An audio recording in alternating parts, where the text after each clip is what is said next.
Good evening friends. ETF business school में आपका स्वागत करता हूँ। फ्रेंड्स, ये स्किल्स बेस्ड लर्निंग प्रोग्राम है। आज का बहुत ही इंपॉर्टेंट टॉपिक है fundamental analysis through artificial intelligence. यानी कि आर्टिफिशियल इंटेलिजेंस का प्रयोग करें और फंडामेंटल एनालिसिस है किसी भी ईटीएफ का या स्टॉक्स का, आप फंडामेंटल एनालिसिस कर सकते हैं। जैसे कि फ्रेंड्स, आपने सुना होगा चैट जीपीटी एक आर्टिफिशियल इंटेलिजेंस टूल है। इसका प्रयोग करके हम फंडामेंटल एनालिसिस भी कर सकते हैं। देखिए फ्रेंड्स, मैं आपको एक चीज बताना चाहता हूँ। बहुत सारे ऐसे वर्कशॉप होते हैं जिसमें आप लाखों रुपए दे देते हैं। ठीक है, ट्रेनिंग के लिए आप लाखों रुपए दे देते हैं, हजारों रुपए दे देते हैं, और आप वही चीज सीखते हैं जो आप फ्री में भी सीख सकते हैं। तो ईटीएफ बिजनेस स्कूल में आपकी जो एजुकेशन है बिल्कुल फ्री ऑफ कॉस्ट है। ठीक है, इसमें हमारा कोई भी चार्ज नहीं है। जो लोग एक एक लाख रुपए का आपको कोर्स देते हैं या वर्कशॉप देते हैं, लाखों रुपए वो लोग कमाते हैं। आप ये समझ लीजिए कि यही कोर्स आपको फ्री ऑफ कॉस्ट मिल रहा है। ठीक है, ये उन कोर्सेज का है ना एक निचोड़ है। आप ये समझ के चलिए कि अगर उन्होंने आपको 10 घंटे की क्लास दी है, तो 10 घंटे के अंदर होता है ना एक क्रक्स होता है कि भाई ये चीज है जो हमें सीखनी है। बाकी चीजें बहुत ज्यादा फालतू फालतू की चीजें होती हैं। तो हम आपके लिए लेके आए हैं कि आर्टिफिशियल इंटेलिजेंस यानी चैट जीपीटी का किस तरीके से प्रयोग करते हैं और आप फंडामेंटल एनालिसिस कर सकते हैं। आप ये समझ लीजिए कि यदि आपको बहुत समय लगता है किसी भी स्टॉक को एनालिसिस करने में, उसकी बैलेंस शीट को चेक करने में, आर्टिफिशियल इंटेलिजेंस क्या करेगा कि जो भी डेटा इंटरनेट पे, जो भी डेटा होगा, यानी कि वेब पे जहां पर भी डेटा होगा, वेब पे जो पब्लिक डेटा होगा, उस सारे डेटा को फैच करके वो एनालिसिस करके आपके सामने प्रस्तुत कर देगा। समझ लो फ्रेंड्स, तो ये पावर है आर्टिफिशियल इंटेलिजेंस की। तो आइए आज हम समझते हैं कि किस तरीके से फंडामेंटल एनालिसिस करते हैं। ठीक है फ्रेंड्स, ये हमारा है पार्ट वन। जो पार्ट टू होगा वो होगा टेक्निकल एनालिसिस का, कि हम किस तरीके से टेक्निकल एनालिसिस करेंगे आर्टिफिशियल इंटेलिजेंस का यूज करके। समझ गए फ्रेंड्स? तो आइए चलते हैं हम। अब सबसे पहली इंपॉर्टेंट चीज है कि हम किसका एनालिसिस करें, कौन सा ऐसा ईटीएफ है जिसका हम एनालिसिस करें। तो हमने जो 15 ईटीएफ है फ्रेंड्स, ये 15 ईटीएफ की जो रेगुलर इनकम वाली जो शीट है, इसके अंदर हमने एनालिसिस किया। हमने देखा कि कौन सा सबसे ज्यादा डाउनफॉल की सीपीएफ का है। तो देखो, अगर आप देखेंगे, चेक करेंगे, पीएसयू बैंक 20 का -13% है, हाईएस्ट प्राइस है। ठीक है, हाईएस्ट प्राइस से ऑटो 20 का -16% है, बॉन्ड 100 का -9% है, आईटी 20 का -27% है, और मुझे लगता है कि आईटी 20 का सबसे ज्यादा आईटी 20 का है। ठीक है, -27%। तो हम आईटी 20 को ले लेते हैं। ठीक है, आईटी 20 का हम एनालिसिस कर लेते हैं, फंडामेंटल एनालिसिस कर लेते हैं कि भाई फंडामेंटली ये किस तरीके क्या है फंडामेंटल इसका। ठीक है, तो फ्रेंड्स हमने कुछ प्रॉम्प्ट बनाए हुए हैं। ये प्रॉम्प्ट भी हम आपको शेयर कर सकते हैं, कोई हमें दिक्कत नहीं है शेयर करने में। हम अपनी नॉलेज को जितना फ्री ऑफ कॉस्ट शेयर करेंगे, उतनी हमारी नॉलेज बढ़ती जाएगी। ठीक है, जितना मैं आप लोगों को अपना जो कंटेंट है फ्री ऑफ कॉस्ट जो शेयर करता हूँ, उतनी ये समझ लो मेरी नॉलेज बढ़ती है और मेरा प्रॉफिट भी बढ़ता है। ठीक है, आपको पढ़ाने से, आपको सिखाने से मेरा प्रॉफिट भी बढ़ता जाता है। तो मुझे पता है कि अगर मैं दूसरों को सिखाऊंगा तो मेरा भी भला होगा। ठीक है, इन टर्म्स ऑफ फाइनेंशियल, जो मेरा फाइनेंशियल्स है, जब से मैंने आपको पढ़ाना स्टार्ट किया है, तब से मेरा जो फ्री गुल्लक है ना, ये समझ लो कि 2 लाख रुपए मैंने मैंने तब से अपने फ्री गुल्लक के अंदर मैंने डाल रखे हैं। समझ लो फ्रेंड्स, फ्री गुल्लक जो थर्ड डीमेट अकाउंट है, उसमें 2 लाख रुपीज जो मैंने अर्न किया, वो उसके अंदर मैंने डाल दिया। उससे हम थोड़ा थोड़ा करके हम जैसे जैसे मार्केट नीचे गिर रही है, उस तरीके से हम इसके अंदर डालते जा रहे हैं। ठीक है, तो आइए चलते हैं मेन पॉइंट पे, फंडामेंटल एनालिसिस। देखो, ये प्रॉम्प्ट बना हुआ है, तो हम क्या करते हैं, इस प्रॉम्प्ट को सेलेक्ट कर लेते हैं। कहाँ तक? यहाँ तक कर लेते हैं, फाइनेंशियल स्टेटमेंट तक कर लेते हैं। इसको करते हैं हम कॉपी।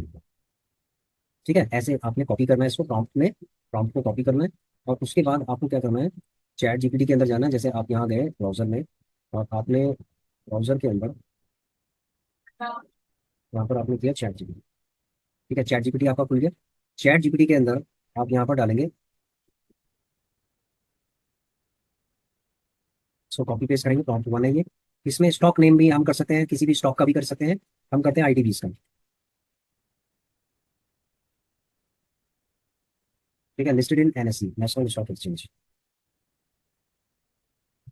ठीक है फ्रेंड्स, अब इसको हम क्या करते हैं, यहाँ पर अपलोड कर देते हैं। ठीक है, अब ये क्या करेगा, लेके आएगा, एनालिसिस करेगा। ये देखो, एनालिसिस कर रहा है ना ये सारा एनालिसिस कर रहा है। इसको अभी हम रीड करेंगे, पहले हम सारी इन्फॉर्मेशन को कलेक्ट कर लेते हैं। ये वैल्यूएशन मैट्रिक्स लेके आया है, फाइनेंशियल स्टेटमेंट्स लेके आया है, की इनसाइट्स लेके आया है। ठीक है, उसके बाद है समरी, पूरी इसकी समरी लेके आया है। फाइनल थॉट लेके आया है, इन्वेस्टर कंसिडरेशन। अब हम ऐसा करते हैं, और भी हमें इन्फॉर्मेशन चाहिए, तो हमारे पास और भी प्रॉम्प्ट है। वैल्यूएशन मैट्रिक्स हमारा हो गया, ग्रोथ पोटेंशियल, कॉम्पिटिटिव पोजीशनिंग को हम ले लेते हैं, इसको हम ले लेते हैं। ठीक है, यहाँ पर हम क्या करते हैं, कॉपी, सिर्फ कॉपी करना है और कुछ नहीं करना। ठीक है, इसमें कोई भी चेंज नहीं करना। ये आईटी 20 का ही लेके आएगा कंटिन्यूएशन में। ठीक है, इसको अपलोड कर दिया, ये अपने आप सर्च करके लेके आएगा। ये लेके आ रहा है आईटी 20 का। ठीक है, ये सारा आईटीवीज का लेके आ रहा है, देख रहे होंगे, ये सारा आईटीवीज का लेके आ रहा है। ठीक है, टेबल लेके आ रहा है। उसके बाद रिस्क एनालिसिस का भी हम ले लेते हैं। यहाँ से हम रिस्क एनालिसिस का यहाँ से लेते हैं, ये रिस्क एनालिसिस का भी हम नोट कर लेते हैं। उसके बाद है रिसेंट न्यूज़ वगैरह, जो भी न्यूज़ वगैरह है वो भी हम ले लेते हैं कि भाई रिसेंट जो न्यूज़ चल रही है वो क्या चल रही है। ठीक है, रिसेंट न्यूज़ का हमने ले लिया। रिस्क एनालिसिस का हमने ले लिया। उसके बाद हम रिसेंट न्यूज़ का ले लेते हैं।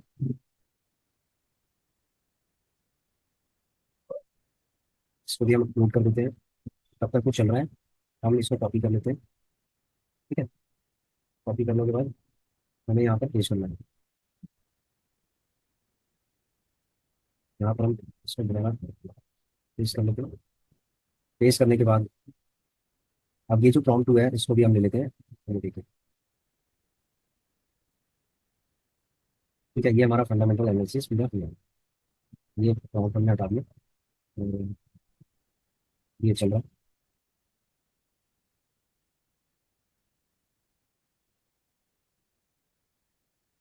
तो नीचे जो क्वेश्चन है इसका कि अगर आप वॉरेन बफेट की हैं, suppose you are Warren Buffett, मान लेते हैं कि आप वॉरेन बफेट है, तो आप ये जो स्टॉक या ईडीएफ है इसके अंदर आप इन्वेस्टमेंट करने करने के लिए आप जस्टिफाई कीजिए अपने डिसीजन को। ठीक है, इसको भी हम देख लेंगे। तो ये हमारा फंडामेंटल एनालिसिस हो गया। ठीक है फ्रेंड्स, अब हम चलते हैं शुरू में, यानी कि बिल्कुल टॉप में चलते हैं। अब देखिए, ध्यान से देखिए, अगर हम फंडामेंटल एनालिसिस करें आईटीबीज का, तो you are requested a fundamental analysis of ITBs listed on NSE, national stock exchange. सबसे पहले ये बता रहा है कि आईटीबीज कोई इंडिविजुअल कंपनी नहीं है। ठीक है, ये एक ईटीएफ है। ठीक है, बिल्कुल सही बात है। और Nippon India ETF Nifty IT है ये। इसका मतलब है कि ये पैसिवली ट्रैक होता है निफ्टी आईटी। ठीक है, ये जो इंडेक्स होता है, ठीक है, ये इंडेक्स को फॉलो करता है, यानी कि जो आईटी इंडेक्स है उसको ये फॉलो करता है। ठीक है, तो कोई भी स्टेटमेंट जो होगी इसकी, कोई इंडिविजुअल कंपनी की कोई स्टेटमेंट नहीं होगी इसकी। समझ गए? तो ये पूरा ईटीएफ है। अगर स्टॉक होता तो इंडिविजुअल स्टेटमेंट्स ये बताता आपको। ठीक है, तो अगर हम देखें इसका, जो करंट इसकी एनएवी है यानी कि यूनिट है, देखो 38 रुपये 80 पैसे पे चल रही है। 38 रुपये 85 पैसे के आसपास चल रही है जुलाई में। ठीक है, अगर इसका हम एयूएम देखें, यानी कि एसेट अंडर मैनेजमेंट अगर देखें, तो आपको ये दिख रहा होगा कि 2447.95 करोड़ का इसका एयूएम है, जून 30 2025 तक। इसका एक्सपेंस रेशियो भी कम है, 0.22 है। ठीक है, जो रेगुलर प्लान है उसमें एक्सपेंस रेशियो भी इसका बहुत कम है। और ये 26 जून 2020 में लॉन्च हुआ था, यानी कि 5 साल पहले।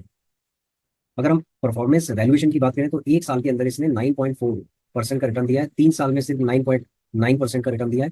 5 ईयर्स के अंदर 17.5 का रिटर्न दिया है। और अभी तक इसने जब से लॉन्च हुआ है 20.5% का लॉन्च रिटर्न दिया है क्यूमुलेटिव। तो अगर आप इसके रिटर्न की अगर बात करते हैं, तो अभी एक साल के अंदर इसने बहुत कम रिटर्न दिया है, -9.4 का रिटर्न दिया है, यानी कि ये बहुत अंडर परफॉर्मिंग किया है इसने एक साल के अंदर। 3 साल का इसका ठीक है, 5 साल का ठीक है, यानी कि ये जो आईटीवीज है ये लॉन्ग टर्म के लिए अच्छा है। जो लोग सिंपली 6 महीने एक साल के लिए अगर सोच रहे हैं ना, तो आईटीवीज ये समझ लो उन लोगों के लिए बड़ा खतरनाक है। मैं आपको फ्रेंकली बताऊं, जो एनालिसिस हम लोग कर रहे हैं, इसको कम से कम आपको 10 साल के होराइजन के हिसाब से आईटीवीज को सोचना चाहिए। और देखो, कभी ये स्विंग करेगा तो अच्छी बात है, ठीक है, लेकिन एक साल का इसका स्विंग को आपको देखना चाहिए कि एक साल के अंदर मान लीजिए कि ये नीचे गिर जाता है 10% नीचे, 20% थी, अभी देखो ये 27% का ये इसका डाउनफॉल है। अगर हम पीक में जहां पर भी ये गया था उससे अगर हम नीचे देखें, तो ये 27% का माइनस में चल रहा है ये। ठीक है, अगर आप एनालिसिस करेंगे तो आप ये देखेंगे कि आईटीबी जो चौथे नंबर पे आईटीबी है, वो -27% का रिटर्न दे रहा है। -27%, यानी कि 49 रुपये पे चला गया था, आज ये 38 रुपये के आसपास है। हो सकता है 35 रुपये पे जाए, 30 रुपये पे जाए, अभी कोई पता नहीं है इसका, क्योंकि मार्केट अभी इतना पीक पे चल रही है। ठीक है, अभी मैं यही समझूंगा कि मार्केट अभी पीक पे चल रही है, मार्केट कोई अभी नीचे नहीं गिरी थी, बस गिरना इसने स्टार्ट किया है। अगर ये और नीचे गिर जाए तो हो सकता है ये कम से कम 50% भी नीचे गिर जाए आईटीबीज। ठीक है, तो जो रियल इन्वेस्टर्स हैं वो लोग थोड़ा थोड़ा करके इसको एक्यूमुलेट करते जाएंगे और स्विंग करेंगे एक साल के हिसाब से। देखो, मान लीजिए किसी ने इसमें 5 लाख रुपए लगाए, थोड़ा थोड़ा करके लगाए, 5 लाख रुपए तक की फंडिंग की, और उसने एक साल के लिए होल्ड कर दिया। और एक साल में अगर ये 25% का अगर ये रिटर्न दे देता है, अगर जिस तरीके से स्विंग हो रहा है, मतलब नीचे जाकर आप बाय कर रहे हैं, तो जब अपर ट्रेंड बनेगा तो ये हो सकता है 20% to 25% का रिटर्न दे दें। तो इसका मतलब है कि एक साल के अंदर 5 लाख रुपए का अगर इन्वेस्टमेंट किया तो लगभग ये 1 लाख से 1.25 लाख रुपए तक आपको रिटर्न दे सकता है। आप समझ रहे हो, लेकिन आपको सोचना पड़ेगा एक साल के हिसाब से। ठीक है, तो जैसे हम एनालिसिस कर रहे हैं किसी ईडीएफ का, तो इसी तरीके से आप किसी और ईडीएफ का भी एनालिसिस कर सकते हैं। तो फ्रेंड्स, मैं ये जो वर्ड फाइल है ये आपको मैं शेयर करूंगा, आप चैट जीपीटी आर्टिफिशियल इंटेलिजेंस आप किसी भी और का भी यूज कर सकते हैं। मैंने चैट जीपीटी का यूज किया, तो आप और भी आर्टिफिशियल इंटेलिजेंस के टूल्स है, आप उनको भी आप यूज कर सकते हैं। ठीक है, हमने जो प्रॉम्प्ट इसमें लिखे हैं, आप उन्हीं प्रॉम्प्ट के हिसाब से आप किसी स्टॉक को या ईटीएफ को भी आप उसका एनालिसिस कर सकते हैं। समझ रहे हो फ्रेंड्स? तो देखो ये सारी एनालिसिस ही हो रही है, जो हम आपको बता रहे हैं सारी एनालिसिस है। तो ये एक साल के हिसाब से ये बिल्कुल फिट बैठता है। अगर आप ये सोचेंगे कि मैं 3 महीने में इसमें 5 लाख रुपए लगा दूं और उसके बाद देखो आप डर जाएंगे। मान लीजिए 3 महीने के अंदर आपने 5 लाख रुपए लगा दिया और आपके 2 लाख रुपए माइनस चल रहे हैं, तो फ्रेंड्स आपको नींद नहीं आएगी, ये समझ लीजिए। इसीलिए थोड़ा थोड़ा करके आपको लगाना है, और जितना ये नीचे जाएगा धीरे धीरे करके आपको लगाते जाना है, जब तक कि अपना ट्रेंड चेंज ना कर ले। और ट्रेंड चेंज करने के बाद आपको पेशेंस के साथ खड़ा रहना है। आपने सपोज 5 लाख रुपए लगा दिए हैं, उसके बाद आपको खड़ा रहना है बिल्कुल, और जब तक ये 20% का रिटर्न ना दे दे तब तक निकलना नहीं है। समझ गए? क्योंकि आईटीबीज एक बहुत ही ब्लॉकबस्टर ईडीएफ है। जितने भी आईटी की जो टॉप क्लास की जो कंपनीज है, इंफोसिस, टीसीएस और अदर जो आईटी कंपनीज है, ये सारी की सारी आर्टिफिशियल इंटेलिजेंस की जो प्रोडक्ट्स हैं उन पे काम कर रही है। और इन्होंने एक नया अध्याय लिखा है अपने सर्विसेज के क्षेत्र में।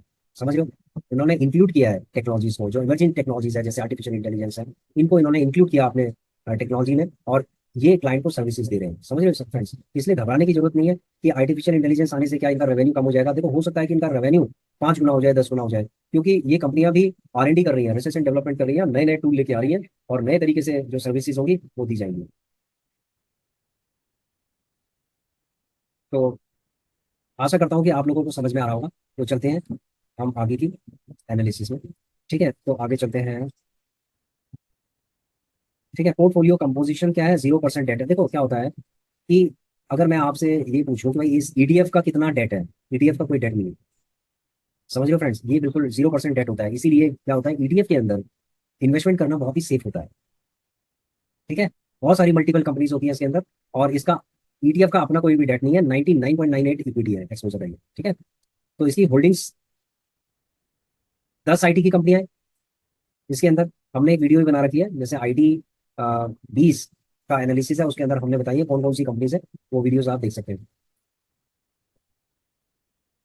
जो 5 होल्डिंग्स है, यानी कि 5 जो कंपनीज है, जैसे टीसीएस हो गया, एचसीएल टेक हो गया, टेक महिंद्रा हो गया, विप्रो हो गया, इन्फोसिस हो गया, ये जो 5 कंपनियां हैं, समझ रहे हो, 5 कंपनियां हैं, इनकी होल्डिंग बहुत तगड़ी होल्डिंग है फ्रेंड्स। इनकी 5 होल्डिंग्स जो है ना 78.8% के आसपास, आप देख सकते हैं। लार्ज कैप 78.8 है, बाकी जो 9.4% मिड कैप है। स्मॉल कैप है ही नहीं इसके अंदर, आईटी स्मॉल कैप कोई नहीं है आईटी की इसके अंदर। ठीक है, फाइनेंशियल्स की अगर बात करें तो ईटीएफ कोई कंपनी नहीं है, कोई स्टॉक नहीं है, तो इसकी कोई भी इस तरीके की कोई बैलेंस शीट या रिपोर्ट नहीं है।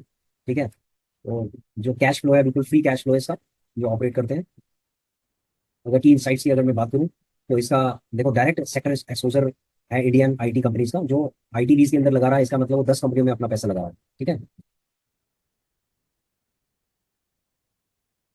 इसका प्रॉस एंड कॉन्स देखो। प्रॉस क्या है? हाई लिक्विडिटी है, ट्रेडेबल है ये एनएससी के अंदर, और इंट्राडे पे भी आज बाय सेल आप कर सकते हैं कितनी बार। हालांकि रिकमेंड नहीं किया जाता है कि आप बाय सेल करते हैं इसके अंदर। इसको आपको जो मौका देगा, ये जैसे 6 मंथ्स है, तो 6 मंथ्स के अंदर ये कितना रिटर्न आपको देगा, तो ये आपको इसमें चेक करना है। हम देखते हैं एक, आपको एक छोटी सी हम दिखाते हैं एनालिसिस की आईटी बीज में। देखो आईटी बीज है, आईटी बीज है, आईटी बीज ने लास्ट 6 मंथ्स के अंदर -18% का रिटर्न दिया, यानी कि माइनस रिटर्न रहा है लास्ट 6 मंथ्स के अंदर। समझ गए फ्रेंड्स? तो लास्ट 6 मंथ्स में जिन्होंने एक्यूमुलेट किया होगा आईटी बीज को, अब जो आईटीबीएस जैसे नीचे जा रहा है फिर भी वो एक्यूमुलेट कर रहे हैं, तो एक साल के अंदर ये आपको अच्छा खासा रिटर्न दे सकता है, लेकिन आपको एक साल का होराइजन होना चाहिए आपका। समझ गए फ्रेंड्स? और इसका जो कॉन्स है वो यही है कि आपको पूरे साल भर का मतलब आपको पेशेंस के साथ खड़ा रहना पड़ेगा। दूसरी बात यह है कि ये कॉन्सेंट्रेट करता है एक ही सेक्टर में, यानी कि आईटी सेक्टर में। अगर ये सेक्टर नीचे गिर जाए तो आपको फिर होल्ड करना पड़ेगा। तो बस ये इसका कॉन्स है। ठीक है, ये चीज़ें हमने ऑलरेडी बताई हैं आपको, ये टेबुलर फॉर्म में दिया हुआ है। ठीक है, investor consideration, macro and sector outlook है। देखो ये है the Indian IT BPM sector is projected to generate US 282 to $283 billion revenue. जो आईटी सेक्टर है वो इतना रेवेन्यू जनरेट करेगा फाइनेंशियल ईयर 2025 में। समझ गए? Expanding further to financial year 2020। $300 billion की इंडस्ट्री है फ्रेंड, ये कोई छोटा मोटा सेक्टर नहीं है। ठीक है, ग्रोथ सेक्टर ये 4 से 6% जो है ना यूएसडी डोमिनेटेड रेवेन्यू सेक्टर है। देखो क्या है कि अब आपने देखा होगा कि एवरीथिंग बिकम डिजिटाइज्ड। सारे जितने भी बिजनेसेस है ना, चाहे वो गवर्नमेंट के बिजनेस हो या फिर प्राइवेट बिजनेस है, टोटल बिजनेस आपके पूरे बिजनेस किस पे चल रहे हैं? आईटी सेक्टर के अंदर चल रहे हैं। इवन जो यूट्यूब है, ये भी एक आईटी सेक्टर का एग्जांपल है। आप समझ रहे हो, आईटी सेक्टर का एग्जांपल है। इसमें आपने देखा होगा कि यूट्यूब के अंदर कितना बड़ा क्लाउड है, करोड़ों वीडियोस अपलोड हो रहे हैं, तो इसका मतलब कहाँ जा रहे हैं वो वीडियोस? इतना कौन मैनेज कर पा रहा है इतने वीडियोस को? इतनी रीलें इसके अंदर जा रही है, इतना कंटेंट इसके अंदर जा रहा है, ये कंटेंट कहाँ जा रहा है, किस तरीके से ये मैनेज किया जा रहा है? ये मतलब आप सोच के भी आप घबरा जाओगे कि भाई इतना कंटेंट कहाँ कौन मैनेज कर रहा है। तो फ्रेंड्स ये मैनेज हो रहा है, क्लाउड पे हो रहा है। तो ये एक एग्जांपल है डिजिटल ग्रोथ का। ठीक है।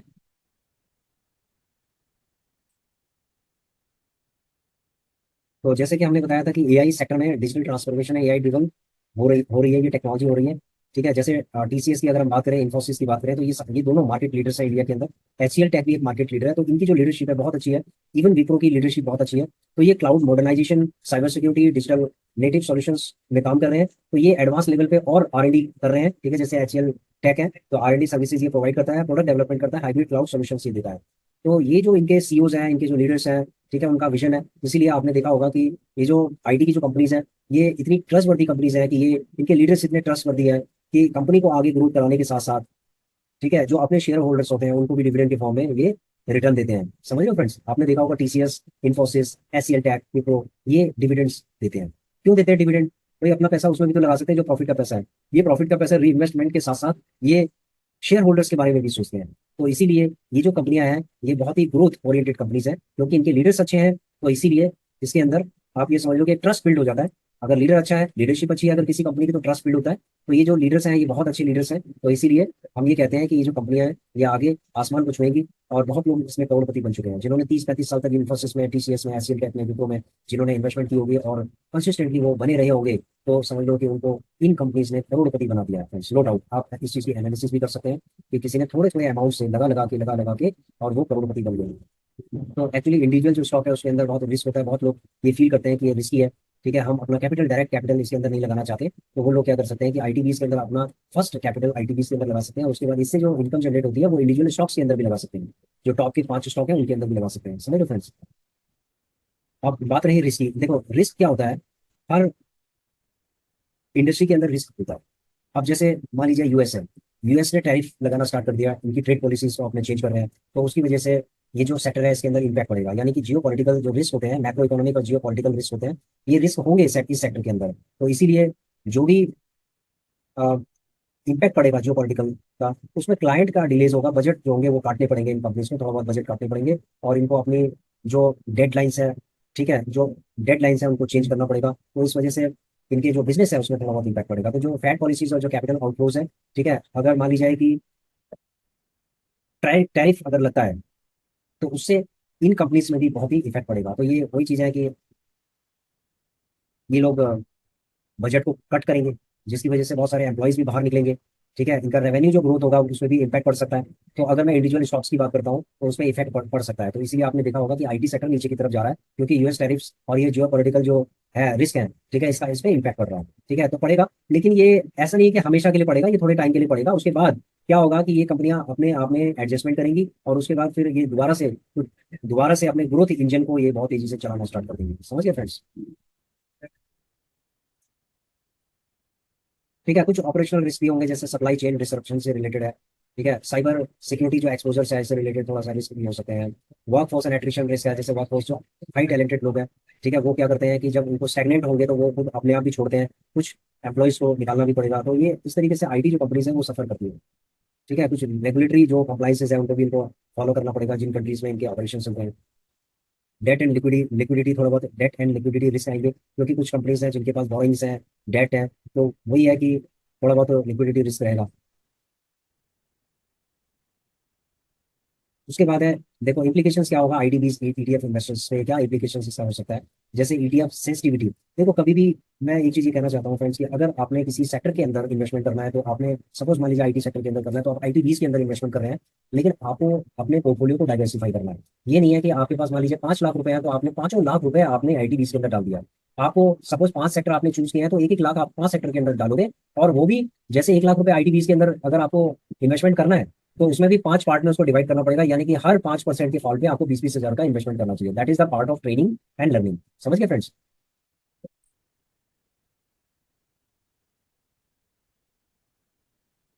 ये फ्रेंड्स जैसे इन्फोसिस है, तो इन्फोसिस का जो रेवेन्यू ग्रोथ है ये बहुत अच्छा ग्रोथ है। तो 7.5 जो परसेंट है ईयर ऑन ईयर ये इंक्रीज हो रहा है। नेट प्रॉफिट जो है इसका इंक्रीज हुआ है, 8.7% का इंक्रीज हुआ है। तो देखो आईटी कंपनीज है ये ग्रोथ कर रही है, ऐसा नहीं है, लेकिन थोड़ा बहुत जो जियोपॉलिटिकल न्यूज़ है इसकी वजह से थोड़ी प्रॉब्लम आएगी, क्योंकि ये जो कंपनीज है ना, देखो बहुत सारी कंपनीज है, मतलब ऑलमोस्ट ऑल कंपनीज है, ये आईटी इंडस्ट्री पे डिपेंडेंट है।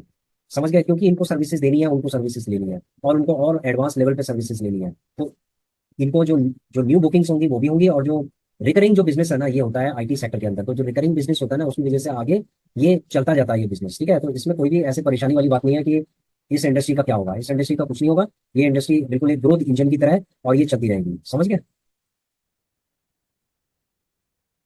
आप इन चीजों को आप डिटेल में भी पढ़ सकते हैं, हमने जो मेन मेन चीजें हैं वो हमने आपको बताई है। इससे रिलेटेड आप न्यूज भी देख सकते हैं, ठीक है। देखो दो चीजें हैं, या तो ये बुलिश केस बनेगा इसका, या फिर बेरिश केस बनेगा, दो ही केस बनेंगे इसके। यानी कि ये या तो हो सकता है 10 रुपए नीचे जाए, या हो सकता है 10 रुपए ऊपर जाए। क्योंकि ऊपर जाने का कारण है कि जो कंपनी की जो ग्रोथ है इसके अंदर, जितनी भी कंपनीज आईटी कंपनीज है उनकी बहुत ही अच्छी ग्रोथ है, उनका प्रॉफिट मार्जिन अच्छा है, इसलिए ये ऊपर की तरफ जा सकता है। और नीचे की तरफ क्यों जा सकता है, जियो पॉलिटिकल इशूज की वजह से जा सकता है, ठीक है। जैसे यूएस ने टैरिफ लगा दिया तो उसकी वजह से जा सकता है। तो ये दोनों, हमें दोनों तरीके से सोचना होगा। अगर हम आईटी बीज के अंदर इन्वेस्टमेंट कर रहे हैं, ये ऊपर भी जा सकता है नीचे भी जा सकता है। और जनरली क्या होता है कि जो ईटीएफ के अंदर जो इन्वेस्टर होता है वो यही सोचता है कि ईटीएफ नीचे आए तब मैं बाय करूँ, समझ गए। क्योंकि फंडामेंटल ना ऑलमोस्ट ये जो 15 ईटीएफ है इनका स्ट्रॉन्ग फंडामेंटल है, समझ रहे हो। जैसे ये जो जितने भी 15 ईटीएफ है इनका स्ट्रॉन्ग फंडामेंटल है। ये 15 ईटीएफ है, इनका सबका स्ट्रॉन्ग फंडामेंटल है। इस जितना नीचे गिरेंगे उतना आपको, लेकिन 15 के 15 आप नहीं ले सकते। इसीलिए हमने एक एनजीएसएल की वीडियो बनाई थी कि एनजीएसएल जो स्ट्रेटजी है, जो मॉडल है, उसमें हम काम कर सकते हैं, ठीक है। उसमें ही हम करते हैं काम। निफ्टी बीस की जगह पे आप आईटी बीस ले सकते हैं, ठीक है। जो निफ्टी बीस है उसकी जगह पे आईटी बीस ले सकते हैं, बैंक बीस ले सकते हैं, कोई भी एक आप ले सकते हैं। इसके अंदर कोई दो ले सकते हैं, कोई दिक्कत नहीं है कि अगर आप एक ले रहे हैं दो ले रहे हैं। लेकिन सिल्वर, गोल्ड और एलटीवी बीस, ये तीनों तो आपको लेना ही है। एक तो पार्किंग के लिए है, दो तो आपको लेना ही है। जितना नीचे गिरेगा उतना आपको लेना है। मान लीजिए 10% नीचे गिर जाए सिल्वर, तो मैं कहता हूँ कि मैं तो अपना ये समझ लो कि जितना मेरे पास फंड होगा ना, ठीक है, अगर ये 10% नीचे गिर गया ना गोल्ड और सिल्वर, तो ये समझ लो कि मेरे पास जितना पैसा होगा मैं सारा का सारा इसमें लगा दूंगा, गोल्ड और सिल्वर पे। अगर 20% निफ्टी बीस गिर गया ना, 20% अगर ये नीचे गिर जाता है ना, तो मेरे पास जितना होगा ना मैं सारा लगा दूंगा इसमें, ठीक है। एनजीएसएल में, बाकी जगहों पे मैं नहीं लगा सकता, क्योंकि बाकी जो सेक्टर्स है ना, वो इंडाइसिस है, वो निफ्टी को ही समझ लो, निफ्टी को ही देख देख के इधर उधर घूमते रहते हैं, ठीक है। तो ये हमने आईटीबीज का एनालिसिस किया। तो वारेन बफे, अगर मान लीजिए क्वेश्चन था लास्ट में कि अगर मैं वारेन बफेट हूं तो मैं क्या करूंगा, मैं किस तरीके का डिसीजन लूंगा। देखो फ्रेंड्स, अगर सपोज मान लीजिए कि वारेन बफेट है, उनका डिसीजन क्या होगा। उनका डिसीजन ये होगा कि अगर उनके पास 5 लाख रुपए हैं, तो वो एक एक लाख रुपए 5 अलग अलग ईटीएफ के अंदर डालेंगे। उसके बाद एक ईटीएफ में 1 लाख रुपए को भी 5 पार्ट में डिवाइड करेंगे, और 20-20 हजार करके एक एक पार्ट, 5 पार्ट में उसको क्या करेंगे, सबमिट कर देंगे, ठीक है। 5 पार्ट में उसको इन्वेस्ट कर देंगे, और उसके बाद उसको होल्ड कर देंगे, ठीक है। देखो वॉरेन बफेट का जो प्रिंसिपल था ना वो था लाइफ टाइम वाला प्रिंसिपल, लेकिन हम ये कहते हैं स्विंग वाला भी करेंगे। तो अगर हम स्विंग वाला भी सोचें, तो भी ये लगा लो कि हमें 5 लाख रुपए अलग अलग सेक्टर में एटीएफ में डालना है, और वो भी अलग अलग पार्ट वाइज डालना है, तभी जाके हम एक सेफ्टी प्रिंसिपल को हम फॉलो करेंगे, समझ गए फ्रेंड्स। तो हमें कोई भी बहुत बड़ा मतलब रिस्क नहीं होगा हमारे भविष्य में, ठीक है। तो ये था फंडामेंटल एनालिसिस ऑफ आईटीबीज। आप किसी भी स्टॉक का फंडामेंटल एनालिसिस कर सकते हैं फ्रेंड्स। ये जो हम फंडामेंटल एनालिसिस के लिए ये जो हमने प्रॉम्प्ट बनाए ना, ये प्रॉम्प्ट हम डिस्क्रिप्शन में दे देंगे। आप डिस्क्रिप्शन से आप लेके और पूरा एनालिसिस करिए। इवन क्या है कि यदि आप किसी स्टॉक्स को लेने जा रहे हैं, तो फ्रेंड्स ऐसा है कि आप आर्टिफिशियल इंटेलिजेंस से भी पूछ लीजिए, आप चैट जीपीटी से पूछ लीजिए कि क्या ये स्टॉक मेरे लिए ठीक है नहीं है। वो अपने आप आपको रिस्क जो एनालिसिस है उसका जरूर करना, वो आपको बता देगा। अगर पहली स्टॉक होगा तो वो मना कर देगा, आप उसकी बात को सुनो, ठीक है। इसकी बात को सुनो आप। जैसे आईटी बीस का है तो उसने बताया भाई रिस्क क्या है, एक ही सेक्टर में नीचे जाएगा तो आपको होल्ड करना पड़ेगा, सिंपल बात है। अगर आपके पास 5 लाख का फंड है तो 5 पार्ट में इसको डिवाइड, डाइवर्सिफिकेशन की भी बात कर रहा है ये, समझ रहे हो। तो ये सब चीजें ये बता रहा है जिसको हमें फॉलो करना चाहिए, समझ रहे हो फ्रेंड्स। तो इसको मैं डिस्क्रिप्शन में आपको दे दूंगा। आप डिस्क्रिप्शन से किसी भी स्टॉक का आप कर सकते हैं, ईटीएफ का कर सकते हैं। मैंने आपको एक आईटीबीज का मैंने इसीलिए करके दिखाया क्योंकि आईटीबीज सबसे ज्यादा नीचे, ये समझ लो गड्ढे में गिरा हुआ है।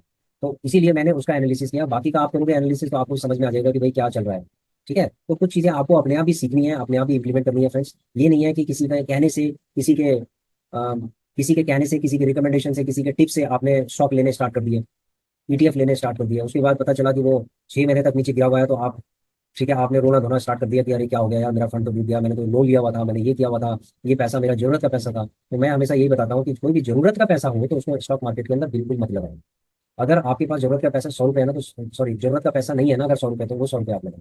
लेकिन जरूरत का पैसा आप कभी भी स्टॉक मार्केट के अंदर लगाए। समझ गए फ्रेंड्स, जिससे आपकी लाइफ में इंपैक्ट पड़ेगा। ठीक है, आप फिर आप स्टॉक मार्केट से भागना स्टार्ट कर देते हो। मान लीजिए किसी का 1 लाख रुपए उसने लगा दिया, उसको जरूरत है, तो 20% नीचे गिरा हुआ ETF, तो आप क्या करेंगे? आप 20,000 का लॉस बुक करके सबसे पहले वो 80,000 रुपये लेके और फिर अपना प्रायोरिटी वाला आप काम करना स्टार्ट कर देंगे। लेकिन अल्टीमेटली क्या हुआ? आपने जो 20,000 रुपये लॉस किया, यानी 20% आपने लॉस किया मार्केट के अंदर, आपने उसको भुनाया नहीं।